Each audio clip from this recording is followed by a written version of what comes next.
Bonjour à toutes, bonjour à tous, bienvenue ce matin, bienvenue à cette première édition du Bordeaux Solar Summit organisée par le journal La Tribune avec la Power Earth Foundation et le soutien de nombreux partenaires. Je suis Pierre Cheminade, rédacteur en chef adjoint du journal La Tribune à Bordeaux en Nouvelle-Aquitaine et je suis vraiment ravi de vous voir si nombreux ce matin dans cette belle salle de la faïencerie pour parler du photovoltaïque. Vous l'avez tous remarqué, le soleil n'a pas vraiment été au rendez-vous ces dernières semaines, ces derniers mois, même s'il fait beau enfin ce matin. Le solaire, lui, en revanche, est en plein boom depuis plusieurs années dans le sud-ouest, à tel point que la Nouvelle-Aquitaine est loin devant les autres régions, la première région française en termes de puissance installée, en termes de production d'électricité et de dynamique de raccordement. Est-ce qu'on peut s'en féliciter au regard de l'immense défi que représente la transition énergétique? Oui, c'est évidemment une bonne nouvelle.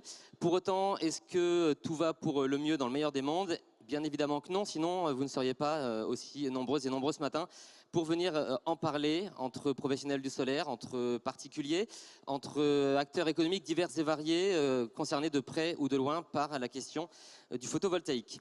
Le GIEC nous rappelle que le solaire est le meilleur moyen à notre disposition pour lutter efficacement et immédiatement contre le réchauffement climatique. Pour autant, la France est encore en retard sur ses objectifs de déploiement.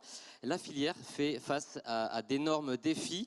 On en a choisi quelques-uns ce matin. Il y a bien sûr le contexte immédiat politique avec l'incertitude du scrutin législatif des 30 juin et 7 juillet qui aura forcément un impact sur le rythme de développement des renouvelables et donc du solaire. Mais il y a aussi la féroce concurrence des fabricants chinois qui pose beaucoup de questions aux industriels français et européens. Il y a l'enjeu du foncier et des surfaces disponibles, bien évidemment, objet de toutes les convoitises. Et puis, il y a cette question de l'agrivoltaïsme. Peut-on, doit-on développer une activité photovoltaïque sur des parcelles agricoles? Si oui, à quelles conditions? Des questions qui s'inscrivent dans un environnement réglementaire mouvant, changeant et souvent inédit. On en parlera également en détail. C'est de tous ces sujets passionnants et complexes dont on va parler ce matin avec des formats longs, des formats plus courts et un panel d'intervenantes et d'intervenants de grande qualité, professionnels du solaire, académiques, universitaires et politiques. Et tout de suite, je vais laisser la parole à Pierre Urmic, le maire de Bordeaux, qui nous fait l'honneur et le plaisir d'ouvrir cette première édition du Bordeaux Solar Summit. Merci à toutes et à tous.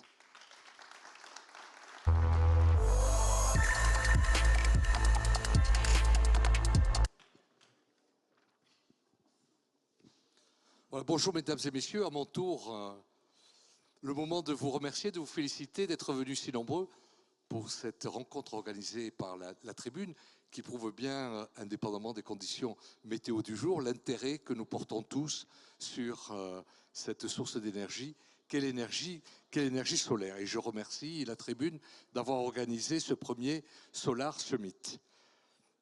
J'espère et je pense que ce n'est pas un hasard que ça se passe à Bordeaux, parce qu'ici, le développement de l'énergie solaire est considéré comme un enjeu majeur.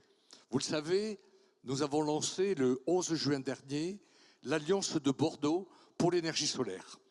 Et cet appel, nous l'avons lancé aux côtés de l'État, aux côtés du Conseil régional, aux côtés du Conseil départemental, de la métropole, et aussi avec d'autres partenaires que sont notamment tous les propriétaires de fonciers, des entreprises, des institutions.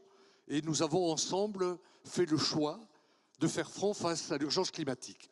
Et nous avons signé un contrat, je crois, sans équivalent et sans précédent, avec une visée commune, utiliser chaque mètre carré solarisable. Avec un message simple. À Bordeaux, le solaire se lève. Avec une vision claire, celle d'une écologie positive pour éviter des lendemains punitifs, tant il est vrai, et je le dis souvent, l'écologie plus tard, c'est l'écologie trop tard. Avec une volonté affirmée, placer notre ville à l'avant-garde des énergies renouvelables. Avec aussi l'idée d'inspirer les autres et d'essaimer. Alors je ne peux que me réjouir de voir réunis ici ce matin autant d'actrices et d'acteurs de la filière. Votre présence prouve que nous ne sommes pas seuls. Votre présence conforte notre ambition de faire de Bordeaux une capitale du solaire. Ce sommet sera une occasion importante de débattre, Pierre Cheminade l'a rappelé, débattre des enjeux structurants de la filière avec, je crois, un haut niveau d'exigence mais aussi d'expertise. Car nous en sommes tous convaincus, il faut accélérer, il faut investir massivement dans les énergies renouvelables. Quels que soient les scénarios, il est acquis qu'elles seront indispensables pour les 20 prochaines années. Elles sont la conjonction de tous les enjeux environnementaux et ceux de la souveraineté énergétique. Or, nous disposons, grâce au soleil, de gisements inépuisables et locaux d'énergie solaire, d'énergie propre. Des gisements qui ne nécessitent aucun forage ni aucune artificialisation. Faut-il rappeler ici que le soleil produit en 1 heure l'énergie que nous consommons en 1 an. Ne pas saisir cette chance, cette opportunité, serait un non-sens. Nous faisons ensemble le choix du bon sens. La ville, quant à elle, s'est fixé 2 objectifs ambitieux. D'ici 2026,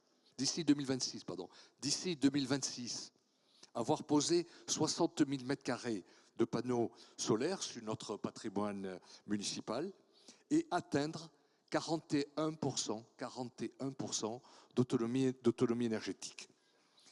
Pour illustrer cela, je vous dirais, il y a quelques jours, par exemple, j'ai inauguré la nouvelle toiture de la mairie annexe de Codéran. On y a installé des panneaux ardoises pour correspondre à l'esthétique du bâtiment.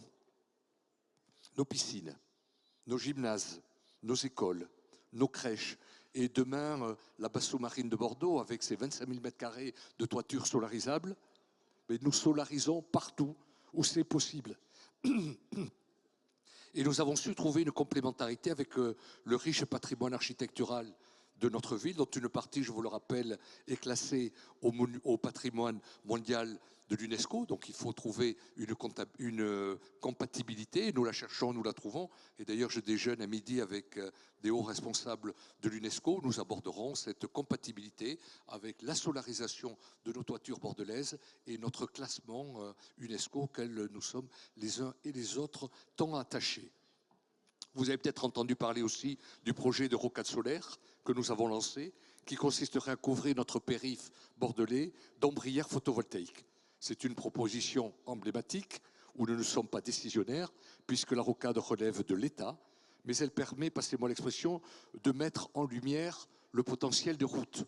Et là, nous sommes en discussion aussi avec l'État pour d'abord expérimenter à Bordeaux ce que nous allons faire près du lac avec un cours qui a des caractéristiques de rocade. C'est le cours Jules Ladoumègue pour ceux qui le connaissent. Donc l'État suit de très près cette expérimentation, mais nous allons pousser également cette expérimentation sur les pistes cyclables, disant pourquoi ne pas travailler, pourquoi ne pas étudier la solarisation de certaines pistes cyclables. C'est en tout cas pour nous actuellement déjà un sujet d'étude, pensant que tout cela nous permettra de bénéficier de sources d'énergie propres.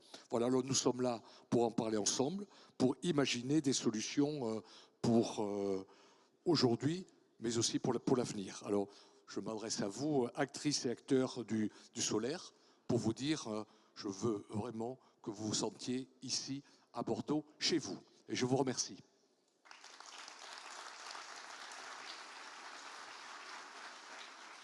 Je ne pourrai pas rester toute la matinée. Monsieur Cheminade, vous voudrez bien m'excuser, mais j'ai ma première adjointe, qui s'appelle Claudine Bichet, qui est à la fois adjointe aux finances et adjointe aux défis climatiques, ce qui est assez unique dans les organisations de collectivités territoriales, qui signifie que tous nos investissements sont examinés à l'aune de leur impact climatique. Donc Claudine Bichet, la première adjointe, va nous rejoindre et participera à vos travaux. Je vous prie de bien vouloir excuser le fait que je doive vous quitter rapidement. Merci. Merci beaucoup, monsieur le maire, pour ce mot d'accueil et d'être venu en personne. Si vous voulez approfondir les échanges, je vous invite à lire ou relire l'interview de Pierre Urmic qu'on a publiée dans La Tribune hier sur ce sujet du solaire. Merci infiniment.